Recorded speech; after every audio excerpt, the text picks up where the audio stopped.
दोस्तों, यह कहानी उस राजा विक्रमादित्य की है जिसका नाम हर जगह न्याय, साहस और बुद्धिमानी के प्रतीक के रूप में लिया जाता था। लेकिन यह कहानी उस समय की है जब विक्रम ने अपनी सबसे बड़ी और सबसे कठिन परीक्षा का सामना करना पड़ा। इस बार उनकी परीक्षा केवल शारीरिक साहस की नहीं बल्कि उनके मन और आत्मा की भी थी। और इस परीक्षा का कारण था एक रहस्यमयी प्रेत बेताल जो हर बात विक्रम को एक नई पहेली में फंसा देता था। राजा विक्रमादित्य अपने महल में बैठकर राज्य के मामलों को सुलझा रहे थे। तभी एक दिन एक साधु आए और राजा से कहा, राजा विक्रम, तुम्हारा राज्य अब शांति से चल रहा है, लेकिन अब तुम्हें एक ऐसा दुष्कार्य करना होगा जिससे तुम्हारी बुद्धिमानी और साहस दोनों की परीक्षा होगी।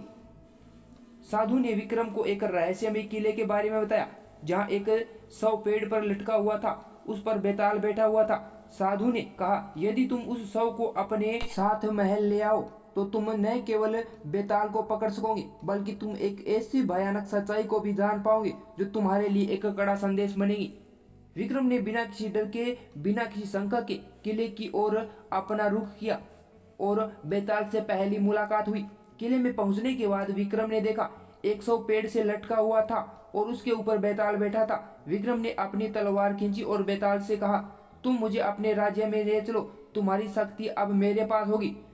बेताल हंसा और बोला, राजा विक्रम, तुम बहुत बहादुर हो, लेकिन मैं तुम्हें एक सवाल दूंगा। यदि तुम उस सवाल का उत्तर सही दे पाओगे तो मैं तुम्हारे साथ चलने के लिए तैयार हो जाऊंगा, लेकिन अगर गलती से भी एक शब्द भी गलत बोल दिया तो तुम्हें फिर से पकड़ने के लिए संघर्ष करना होगा। विक्रम ने कहा, मैं तैयार हूँ। बेताल, तुम अपनी पहेली पूछो। बेताल ने अपनी पहेली शुरू की, ज्यादा पापी कौन। दोस्तों, बहुत समय पहले की बात है। एक छोटे से राज्य में दो भाई रहते थे। एक भाई नामी और प्रतिष्ठा था, जबकि दूसरा भाई बुरी आदतें और गलतियों के कारण कुख्यात था।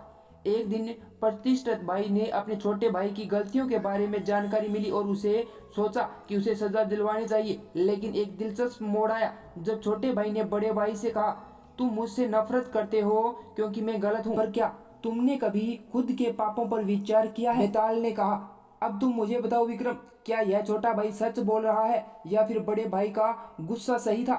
राजा विक्रम कुछ देर सोचते रहे। यह सवाल सरल नहीं था। दोनों भाइयों में से कौन सा ज्यादा पापी था?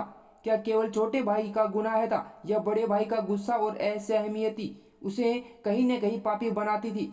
विक्रम ने मन ही मन सभी पहलुओं पर विचार किया और फिर उत्तर दिया, दोनों भाई ही पापी थे, लेकिन उनका पाप अलग अलग प्रकार का था। छोटे भाई ने अपनी गलतियों को स्वीकार किया, लेकिन बड़े भाई ने अपनी गलतियों को पहचानने की बजाय सिर्फ गुस्से में आकर जवाब दिया। तभी बेताल हंसा और बोला, सही उत्तर विक्रम, लेकिन यही तो सच्चाई है। जब हम दूसरों की गलतियों को देखते हैं तो हमें अपनी भी पहचान करनी चाहिए।